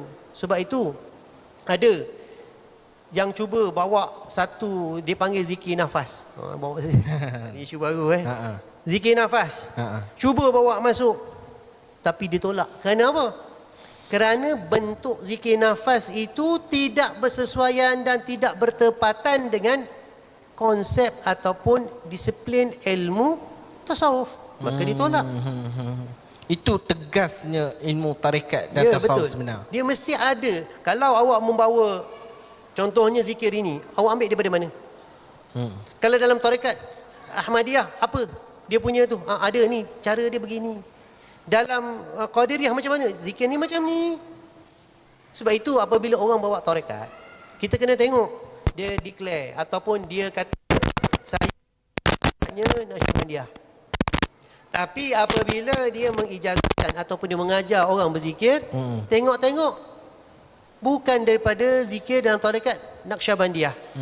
Maka orang ini kita kena hati-hati. Betul ke dia ini syekh tarekat Naqsyabandiyah? Sebab dia tak membawa tarekat Naqsyabandiyah. Dia tak bawa zikir dalam tarekat Naqsyabandiyah contohnya. Macam mana kita nak mengatakan bahawa dia ni syekh tarekat? Tarekat Naqsyabandiyah contohnya. Dia tak membawa tarekat tersebut. Zikir asas dalam tarekat tersebut sama juga dalam tarekat Ahmadiyah. Kalau dia mengaku dia sebagai syekh tarekat Ahmadiyah, dia mesti bawa tarekat Ahmadiyah. Saya ada jumpa seorang syekh ni. Syekh ini dia mengaku dia tarekat sekian lah. Saya tak nak sebut lah. Orang boleh kenal nanti. Dia kata saya adalah syekh tarekat sekian. Tarekat saya ini adalah tarekat yang paling tinggi. Yang merangkumi semua tarekat. Betul, ni saya jumpa. Beberapa orang saya jumpa. Syekh tarekat yang mengaku dia syekh tarekat sekian, tetapi tarekat dia ini adalah tarekat kesemua tarekat. Terkejut juga saya. Baik, saya tanya, bila macam tu kita nak tengoklah disiplin ilmu tarekat tu macam mana. Baik, masa saya buat kajian dulu, saya buat kajian PhD saya mengenai tarekat suluk dalam tarekat di Malaysia. Suluk ataupun khalwat dalam tarekat di Malaysia. Saya buat kajian, tanya hingga saya jumpalah orang macam ni. Baik, dia kata kami pun ada suluk, dia kata. Baik, saya tanyalah, suluk buat macam mana? Dia kata, ialah kita bagi ruang kepada anak murid kita untuk dia berzikir sendirian. Itu suluk, dia kata. Baik. Ada tak kaedahnya? Terpulanglah kat dia nak buat macam mana sekalipun. Baik. Keduanya, ada tak zikir yang tertentu pada suluk tersebut? Terpulang kepada dia untuk buat apa-apa. Dalam hati saya, ini bukan disiplin. Sebab dalam tarekat, contohnya mana-mana tarekat, saya tak nak sebutlah mana-mana tarekat. Dalam mana-mana tarekat yang ada suluk ini, mereka biasanya ada kaedah dia, ada adabnya, ada cara nak melakukan suluk ataupun khalwah tersebut. Ada zikir yang tertentu, ada kaedah dia, macam mana nak buat. Kalau berlaku sesuatu, apa perlu yang dibuat, semua itu ada kaedah dia. Tetapi apabila seorang syekh itu tidak boleh menjawab persoalan itu, saya kira tak lengkap lah. Tak lengkap suluk ataupun khalwah tersebut. Disebabkan kita dah tengok, awal-awal kita dah tengok dulu kan, bentuk khalwah yang disebut dalam kitab-kitab tasawuf. Contohnya macam kitab Tanwirul Qulub, Imam Ghazali pun sebut dalam Ihya Ulumuddin dan sebagainya, kaedah-kaedah dalam khalwah bagaimana. Tapi satu pun tak disebut. Dah macam mana kita nak kata itu adalah suluk? Ini yang menjadi persoalan kat kita. Tapi ini banyak berlaku. Dia mungkin yang seumpama inilah yang menjadi cabaran kepada tarekat-tarekat lain untuk berkembang, untuk dan menjadi fitnah sebenarnya. Ya, menjadi fitnah. Dan sebab itulah saya rasa program seumpama ini perlu dilakukan supaya kefahaman ini sampai kepada masyarakat, supaya masyarakat tidak mudah terpengaruh dengan perkara-perkara yang salah dalam memilih tarekat. Kalau Negeri Sembilan, alhamdulillah lah, dia ada senarai beberapa tarekat, 22 tarekat yang boleh diamalkan di Negeri Sembilan. Mudah, alhamdulillah, dah senang. Cerita tentang fitnah ni, antara video yang diviralkan oleh orang yang anti pada tarekat ni adalah zikir yang dilakukan sambil berdiri, kemudian ada pergerakan yang mungkin ada setengah kiri kanan, ada yang membongkok dan sebagainya, ada yang buat bulatan dan sebagainya. Itu apa untuk orang awam faham? Zikir zikir berdiri. Kita dah sebut tadi ayat Quran Zikir ni kita kena faham konsep zikir tu apa. Bila kita sebut zikir, iaitu mengingati Allah. Zikir itu, konsep zikir itu iaitu mengingati Allah. Mengingati Allah Subhanahu wa taala menurut mana-mana tarekat. Mudah kita nak faham. Mana-mana tarekat ia hanya untuk kita dapat matlamat ingat kepada Allah zahir dan batin kita. Ya. Ingat Allah zahir dan batin kita. Macam mana nak buat? Itu kaedah. Pernah tak tengok orang baca Quran? Baca Quran, dia baca Bismillahirrahmanirrahim. Pernah? Bergerak ya. Kadang dia buat macam ni. Bismillahirrahmanirrahim. Alhamdulillahirabbilalamin. Dia gerak. Ada tak orang salah kan? Orang baca Quran gerakkan badan. Kadang-kadang kuat. Kita kadang-kadang pernah tengok orang tahfiz, kadang lagi kuat, lagi laju. Bismillahirrahmanirrahim. Tak ingat. Tapi tak pernah pun orang kata baca Quran dengan menggoyangkan badan salah. Tetapi bila berzikir salah. Tak adil, bagi saya tak adil. Sebab apa? Tujuannya untuk ingat Allah Ta'ala. Orang yang baca Al-Quran, dia menggerakkan badan tu sebab apa? Sebab dia rasa bila dia bergerakkan badan tu mengingatkan dia untuk ingat Al-Quran. Adakah dia bertujuan dia bergerakkan badan tu nak berjoget, nak benda yang melalaikan? Tak ada. Sebenarnya benda ni dah ada disebut dalam hadis. Dah banyak kali dah sebut, dah banyak penat dah cakap sebenarnya. Kan dalam hadis ada sebut bahawa para sahabat Nabi, Sayyidina Ali itu apabila dia melihat para sahabat pada lepas subuh mereka itu berzikir sambil menggoyangkan badannya itu macam hari tengah ribut. Goyang laju, bukan goyang sikit. Hari ribut macam mana?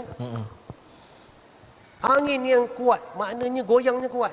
Disebut begitu, jelas. Nak tolak macam mana? Tadi yang saya beritahu tu contoh yang mudah yang berlaku.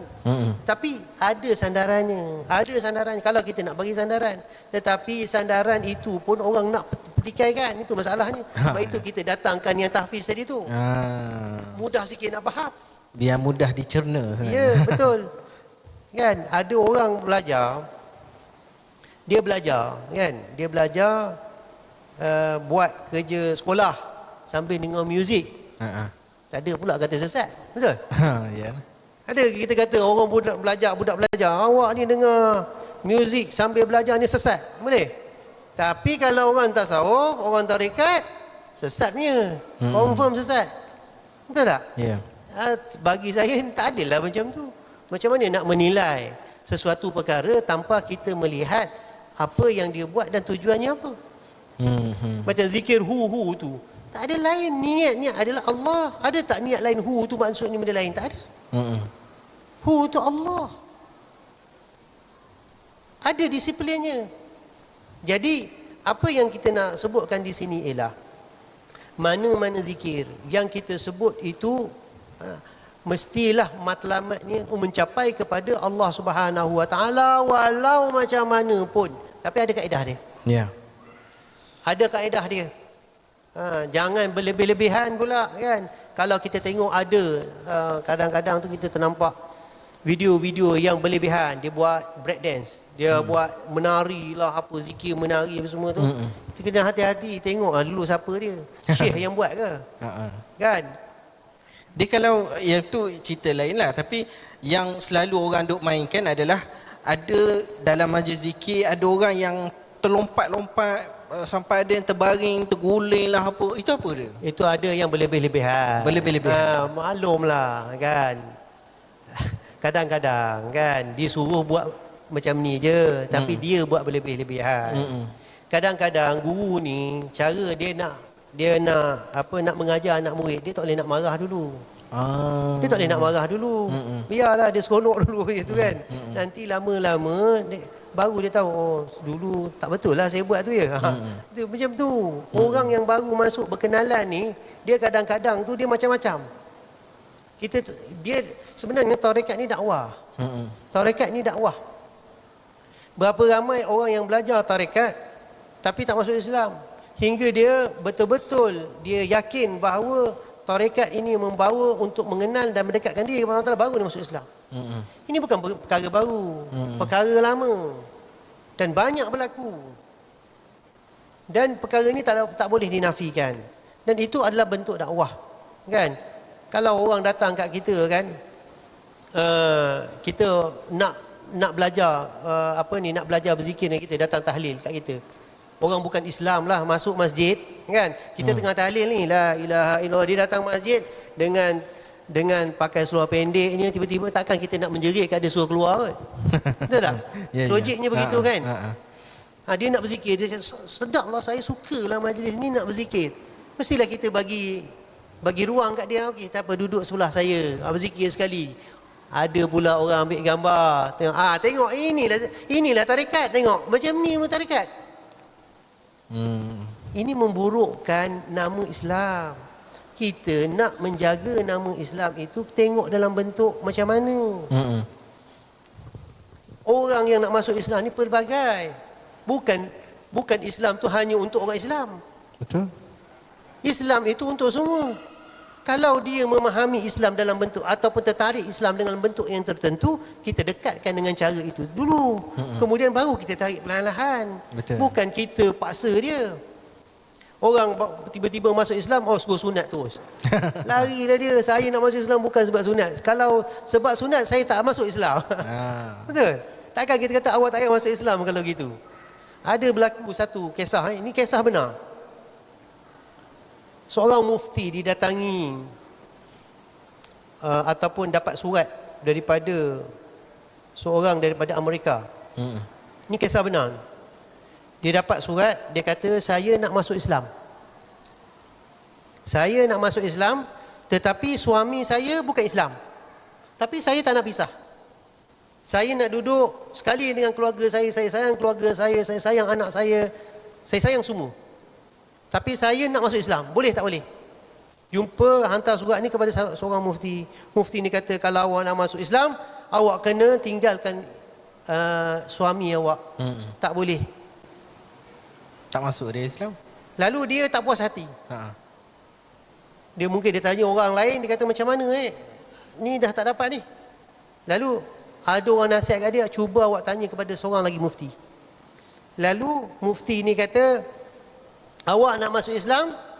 Boleh. Ahlan wa sahlan. Kami menerima siapa-siapa nak masuk Islam. Tapi saya ni nak duduk sekali dengan keluarga tu, boleh, tak ada masalah. Keluarga awak ke, cumanya satu perkara saya nak beritahu. Bahawa bersekedudukan dengan suami awak ini adalah perkara yang dilarang oleh agama kita. Kalau awak nak duduk macam tu, tak apa. Mufti tu jawab, kenapa? Dia kata, bila orang tanya kenapa membenarkan begitu, dia kata, berapa ramai orang Islam yang berzina, berapa ramai orang Islam yang bersekedudukan. Okey je. Kan? Sekurang-kurangnya kita melepaskan dia daripada duduk dalam neraka selama-lamanya kepada boleh masuk ke dalam syurga. Ada chance lah masuk syurga. Kan? Ada peluang untuk masuk syurga, berbanding kalau kita menafikan haknya, tak masuk syurga lah dia. Betul. Selama-lamanya. Jadi ada hikmah Itu bentuk cara dakwah. Kita melihat dalam bentuk dakwah. Jangan kita menggambarkan Islam itu hanya perkara-perkara yang mengerikan. Islam tu indah. Nampakkan yang cantik-cantik. Dia nak tu kita bagi yang itu. Kan? Ada seorang nak masuk Islam zaman Rasulullah. Dia tanya, "Ya Rasulullah, aku nak masuk Islam tapi aku nak berzina." Kan kisah tu. "Ya Rasulullah, aku nak berzina." Rasulullah jawab dengan penuh hikmah. "Kalau kau nak masuk Islam, kau nak berzina, kau dengar ni betul-betul. Adakah engkau rela mak engkau berzina? Adakah kau membenarkan mak engkau berzina?" Tak. Adakah engkau membenarkan kakak engkau berzina? Tak. Adakah keluarga engkau benarkan berzina? Tak. Kalau begitu semua orang tak suka berzina. Daripada situ dia faham akan hikmah. Ini adalah bentuk Islam. Islam itu indah. Ad-dinu yusrun walan yushadda ad-din illa ahadun illa ghalabahu. Tidak menyusahkan agama itu melainkan orang yang saja cari pasal nak susahkan agama. Doktor, tentang ada orang cari pasal lah zikir Allah yang kita kata zikir mufrad, kalimah Allah Ta'ala tu sahaja. Kita zikir Allah. Ada orang kata sia-sia. Apa pandangan doktor? Dia kata macam mana? Dia kata zikir mufrad ni sia-sia, tak ada Sia-sia, apa. tak ada faedah. Macam mana kita boleh kata zikir Allah tak ada faedah? Ini mengulang apa yang disebutkan oleh Ibn Taymiyah. Ibn Taymiyah cakap benda sama, tapi Ibn Taymiyah ni bertarekat sebenarnya. Oh ya. Orang ramai tak tahu bahawa Ibn Taymiyah ni bertarekat. Dia bertarekat Qadiriyah. Tapi sebab apa dia pilih tu Qadiriyah? Sebab zikir tarekat Qadiriyah la ilaha illallah. Bukan Allah. Cumanya Ibn Taymiyah dia salah pada menerangkan konsep zikir Allah. Hujahnya dia kata zikir Allah ini tidak membawa kepada jumlah mufidah. Jumlah mufidah ni apa bahasa Melayu? Satu ayat yang sempurna. Allah tidak memberikan gambaran ayat yang sempurna. Dia punya pandangan. Tetapi ulama dah menjawab. Perkara ini dah menjawab. Allah Ta'ala sebut dalam Quran, "Qul ud'ullah aw ud'ur rahman ayyamma tad'u falahul asmaul husna." Katakanlah ya Rasulullah, qul ud'ullah, sebut Allah. Itu jelas. Bukan sebut ya Allah. Qul ud'ullah, sebut Allah. Aw ud'ur rahman, atau sebut ar-rahman. Dia tak sebut ya Rahman ke apa? Sebut Allah atau Ar-Rahman. Ayyamma tad'u, apa sahaja kalimah nama-nama Allah yang Allah Ta'ala sebutkan itu, banyak lagi nama-nama Allah Subhanahu Wa Ta'ala yang mulia yang boleh kita sebut. Tak ada masalah. Ini cari masalah, cari pasal. Walaupun ada hujah tapi nak tolak, nak macam mana? Orang tak suka kat kita, dia akan cari jalan macam mana tak suka. Walaupun betul sekalipun. Kan? Sibuk dengan hal orang lain, kan? Kalau tak nak beramal, tak payah beramal. Tak payah nak sibuk-sibuk. Kan? Kalau tak tahu, tanya. Cari. Bukan tak ada hujah, ada. Tapi janganlah berat sebelah. Bila kita nak cari kebenaran, kita jangan cari pasal. Maksud cari pasal ni apa? Kita hanya mengkaji sebahagian yang menolak. Kita tak mencari macam mana nak menerima. Itu adalah kajian ataupun sesuatu perkara yang tak adil dalam keilmuan. Dalam Quran sebut banyak tentang zikir Allah. Allah ni boleh terima. Yang kita sebutkan tadi kan, wadhkurisma rabbik. Wadhkurisma rabbik. Sebutlah dengan nama Tuhanmu. Siapa nama Tuhan kita? Allah. Sebab itu ulama mengatakan zikir Allah ini memang dah ada disebutkan. Contoh, Iqra' bismi rabbikal ladzi khalaq. Iqra' bismi rabbikal ladzi khalaq. Kenapa Allah Ta'ala tak sebutkan Iqra' bismillah? Kenapa Allah Ta'ala sebut Iqra' bismi rabbik? Iaitu Allah. Bacalah. Ada setengah ulama kata menafsirkan Iqra' kat sini dia kata sebut, uzkur ataupun ingat, sebut Allah. Tapi disebabkan tak jumpa, dia kata tak ada. Kan sama lah hujah dia kata yang tak ada dalam hadis, tak ada dalam Quran. Tapi kalau dia tak jumpa, dia tak salah diri sendiri.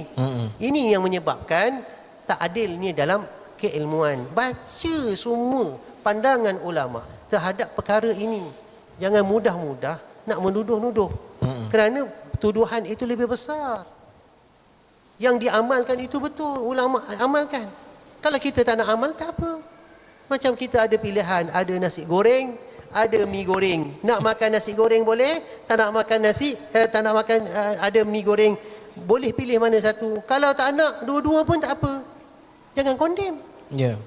Awak tak makan nasi goreng, awak salah. Awak tak makan mi goreng, mi goreng, awak salah. Apa ni? Ini bukan caranya, kan? Kita beri pilihan lah. Kadang-kadang tu orang dah kenyang, nak makan apa kan? Saya tak nak makan. Okey, tapi dia senyap lah, tak ada dia nak condemn pun. Kan? Jadi ini bentuk yang mudah untuk kita fahami dalam kita menghadapi situasi dan isu-isu yang berkait dengan agama kita, yang berkait dengan tarekat khususnya. Saya ada baca beberapa fatwa dan sejak isu GISBH keluar, dan kita tak bincang malam ni sebab kita dah bincang panjang hampir 2 jam sebelum ni dalam podcast yang eksklusif yang kita dah bincang. Cuma kita tengok bila isu tentang GSB ni keluar, banyak jabatan mufti ataupun jabatan agama ataupun esko agama dia keluar kenyataan. Dia kata negeri dia dah fatwa beberapa ajaran sesat dan sebagainya. Antara ada yang disenaraikan adalah beberapa tarekat. So mungkin kita kena berjelas bahawa tarekat tu mungkin tak salah, tapi yang memimpin tu yang membawa kepada kekeliruan, penyelewengan dan sebagainya. Tapi antara sebab yang dikatakan tarekat ini sesat, difatwakan haram dan sebagainya adalah isu suluk dan rabitah. Jadi bagaimana kita nak faham bahawa isu suluk dan rabitah ni ada diamalkan oleh tarekat muktabar, tetapi dia menjadi sesat kerana ada pemimpin-pemimpin tertentu yang telah menyeleweng daripada jalan yang asal. Macam mana pandangan doktor? Auzubillahi minasyaitanirrajim. Dia isu ni isu lama. Isu ni dah dijawab oleh para alim ulama. Boleh kita cari dalam kitab-kitab tasawuf. Buka kitab Haqa'iq Anit Tasawuf contohnya. Ini kitab di antara kitab yang baru yang ditulis oleh Syekh Abdul Qadir Isa, Haqa'iq Anit Tasawuf, cetakan yang pertama 2005. Dan kitab ini boleh download kalau kita nak. Saya rasa dah ada terjemah dalam bahasa Melayu. Jelas di situ memberikan kefahaman kita tentang amalan-amalan yang ada dalam ilmu tasawuf, yang dah jelas, yang tak perlu lagi kita nak pertikaikan. Hujah dah terlalu banyak mengenai tawassul, mengenai suluk, mengenai rabitah. Kalau kita tengok dalam JAKIM tahun 2018 dah dikeluarkan keputusan mengenai istilah-istilah ilmu tasawuf, dah dikeluarkan. Benar, ada yang benar dulu adalah yang mengatakan bahawa rabitah itu tak betul.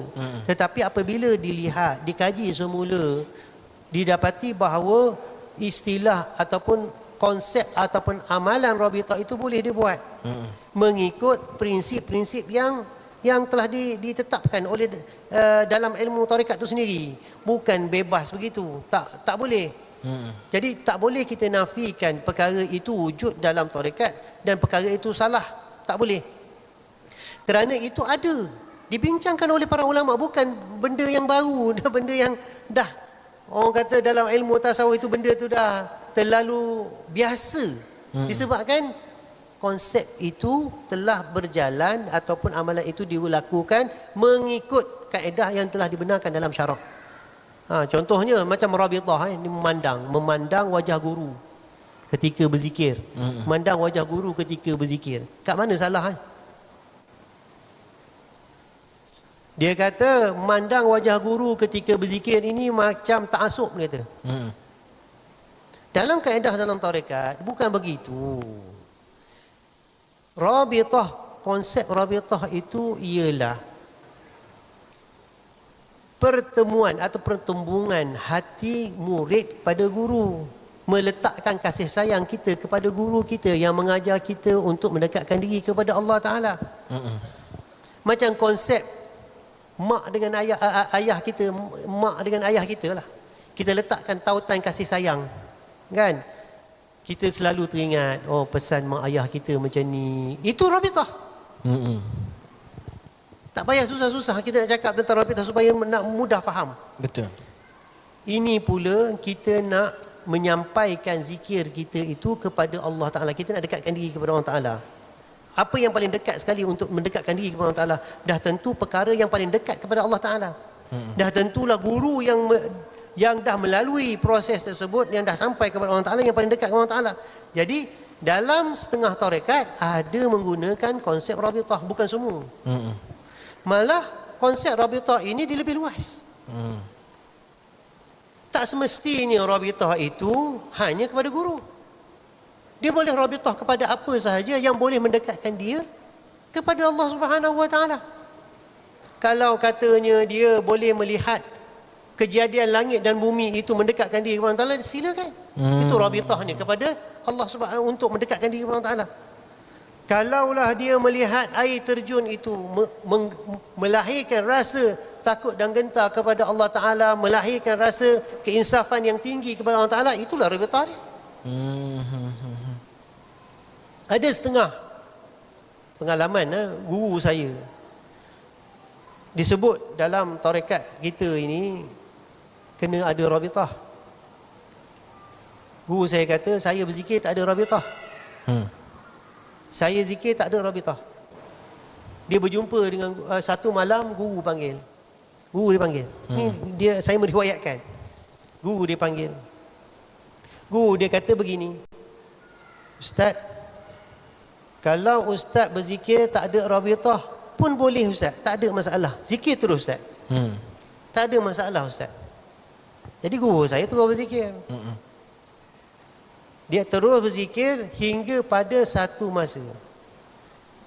Suatu dia berzikir, tiba-tiba datang rabitah. Tiba-tiba datang. Rabitah tu datang. Ingatan datang. Apa ingatan dia pada ketika itu? Iaitu dia nampak air terjun. Air terjun? Air terjun je. Oh. Dia kata, betul lah. Zikir ini perlu ada rabitah untuk kita dekat kepada Allah Ta'ala. Macam mana pun. Dalil rabitah ni apa? Dalil rabitah. Kisah Nabi Musa. Ketika Nabi Musa minta kepada Allah Subhanahu Wa Ta'ala untuk melihatnya. Rabbi arini anzur ilaik. Wahai Tuhanku, aku nak lihat engkau. Lalu Allah Ta'ala kata apa? Lan tarani. Walakin inzur ilal jabal. Walakin zur ilal jabal. Engkau tak boleh tengok aku, tapi kau tengok bukit. Bukit Tursina yang saya naik 3 kali ni. Saya naik 3 kali. Walakin zur ilal jabal, tengok bukit Tursina. Ini dalil yang paling kuat bahawa rabitah tu wujud. Nabi Musa nak tengok Allah Ta'ala. Musyahadah. Nak tengok betul. Allah Ta'ala kata tak dapat kau tengok aku. Tetapi untuk engkau dapat tengok aku, tengok bukit Tursina. Allah Ta'ala kata apa? Walakin zur ilal jabal. Apa ayat selepas tu? Fa in istaqarra makanaha fasawfa tarani. Kalau kau tengok bukit Tursina itu tidak berlaku apa-apa pada bukit Tursina itu, maka engkau akan dapat melihat aku.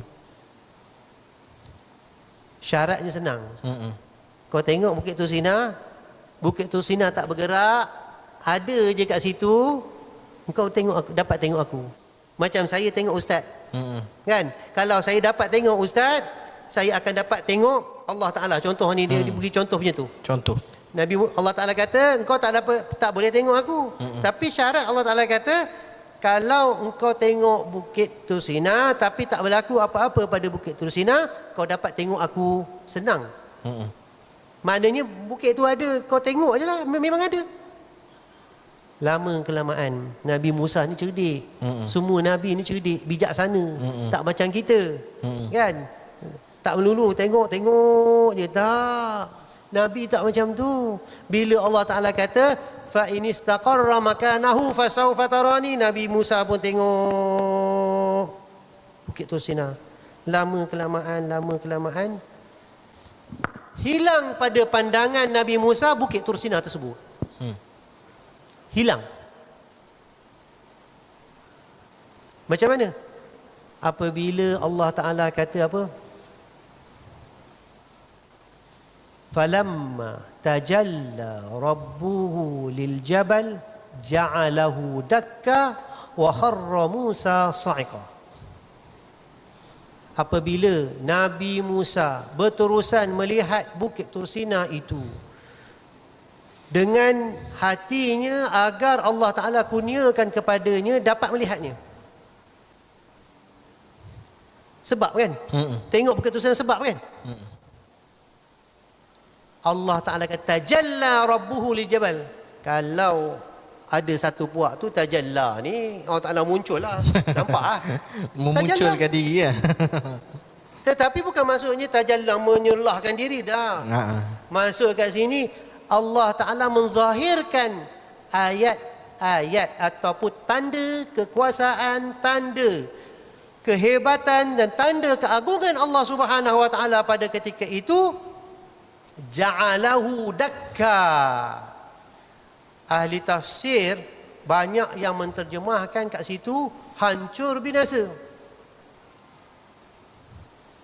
Tetapi hakikatnya bukan hancur binasa, hilang pada pandangan Nabi Musa. Fana. Berlaku fana kat sini. Saya tak nak sebut fana dan ramai orang tak tahu. Ja'alahu dakka, maksudnya pada ketika itu Nabi Musa melihat Bukit Tur Sina tak ada. Kenapa ahli tafsir kata hancur? Hancur lebuh. Kan saya dah cakap tadi, saya dah pergi Bukit Tur Sina 3 kali ada. Kalau hancur tak ada. Kalau hancur tak ada lah. Ini bermaksud dakka kat situ adalah hilang pada pandangan mata Nabi Musa. Bukan hilang pada pandangan Nabi Musa saja, tetapi hilang juga pada perasaan Nabi Musa. Hilang, tak ada. Pada ketika itu Nabi Musa rasa sangat lemah. Kerana apa? Apabila dia tak dapat melihat Bukit Tur Sina. Dia rasa lemah diri. Kenapa kau tak boleh melihat? Maka dia rasa kekurangan pada diri dia sendiri. Bila dia merasa kurangnya pada dirinya sendiri, dia rasa sangat lemah. Wa kharra Musa sa'iqa. Pada ketika itu jasad Nabi Musa sangat lemah hingga jatuh tersungkur. Orang kata pingsan. Hasya lillah. Sabarlah Nabi Musa. Pingsan, dia bukan pingsan. Ini ulama tasawuf kata dia fana, jatuh fana. Kerana apa? Fana itu maksudnya ialah perasaan bahawa sifat Allah Ta'ala yang maha agung itu menguasai dirinya, yang menyebabkan bahawa dirinya rasa lemah longlai, tak ada apa-apa, kosong, tak ada apa-apa. Kita bila rasa lemah, kita akan jatuh. Kita rasa tak ada apa-apa. Begitulah perasaan Nabi Musa pada ketika itu, kerana Allah Ta'ala tajalla tadi. Allah Ta'ala serlahkan, Allah Ta'ala kurniakan. Ini disebutkan dalam istilah ilmu tasawuf. Allah Ta'ala kurniakan kepada Nabi Musa fana, iaitu Allah Ta'ala lempahkan dalam hatinya rasa kekuasaan dan kehebatan Allah Ta'ala dalam diri Nabi Musa, menyebabkan Nabi Musa tak boleh nak tahan hingga menyebabkan dia lemah dan jatuh fana. Wa kharra Musa sa'iqa falamma afaqa qala subhanak. Ini dalil yang menunjukkan bahawa bukan Nabi Musa itu jatuh pingsan. Orang yang jatuh pingsan bila kita kejut, bangun simbah air. Aku kat mana ya? Ini kat mana ni? Betul? Orang yang pingsan, betul? Dia tak sedar diri dia kat mana. Tetapi Nabi Musa apabila dia bangun daripada fana, afaqa qala subhanak. Dia bangun dia fana, dia kata subhanak, maha suci engkau ya Allah. Maknanya dia sedar. Cuma pada ketika itu dia merasakan keagungan Allah Ta'ala mengatasi pada diri dia. Lenyap diri dia, itu fana. Apabila dia kata subhanak, itulah yang dipanggil baqa. Baqa billah. Dia fana fillah dan baqa billah. Fana dan baqa billah dia seiring. Ya. Dia seiring. Tapi kena fana dan dulu lah. Dia fana dulu kemudian dia baqa. Baqa itu dia dapat menyaksikan hati dan perasaannya, zahir dan batin dia melalui pengalaman dia dalam fana. Subhanak ya Allah, maha suci engkau ya Allah. Subhanak, maha sucimu ya Allah. Tubtu ilaik. Kenapa dia sebut tubtu ilaik? Kenapa Nabi Musa sebut aku mohon ampun kepadamu ya Allah? Kerana dia merasakan bahawa dia minta untuk melihat Allah Ta'ala itu satu kesalahan.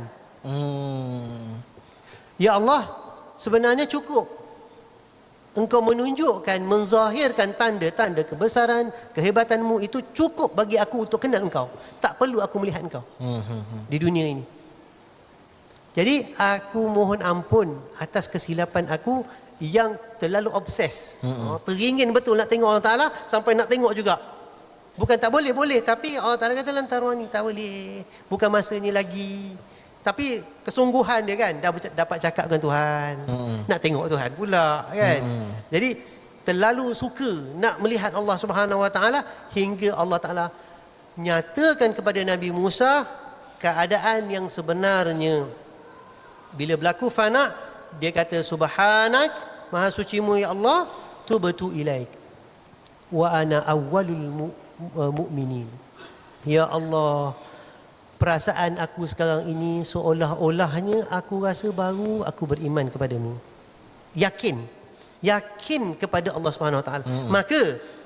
Maka kita dapat simpulkan daripada peristiwa ini bahawa rabitah itu pada keadaan Nabi Musa itu berlaku atas perintah Allah Subhanahu Wa Taala. Ini yang kita tengok wajah guru ni kecil je, tengok bukit. Memang betul dalam dalam tarekat ini, proses rabitah adalah dia panggil wasilah. Wasilah ni maksudnya belum kuat, hati belum kuat. Hati kita belum kuat. Mak ayah kita pesan untuk buat baik dan sebagainya, kita ni belum kuat. Ingat mak ayah kita cakap. Tetapi bila kita dapat menguasai diri kita, tak perlu mak ayah cakap, tahu dah. Kita cakap mak ayah kita tahu dah. Kan? Ulang lagi lah tu, dah tahu dah. Kita dah dapat menguasai diri kita. Bila kita dapat menguasai diri kita, pada ketika itu dalam tarekat, zikir dia akan pergi mengatasi rabitah tu akan hilang. Rabitah itu sementara. Jadi rabitah tu salah satu tawassul lah, wasilah bentuk wasilah. Sebab itu kena faham betul. Dalam konteks zikir yang ada rabitah itu adalah membantu untuk mengingati Allah, bantu saja. Apabila seseorang itu dapat betul-betul zikir itu, maknanya betul-betul dapat menguasai zikir, maka secara automatik rabitah akan hilang. Okey, alhamdulillah.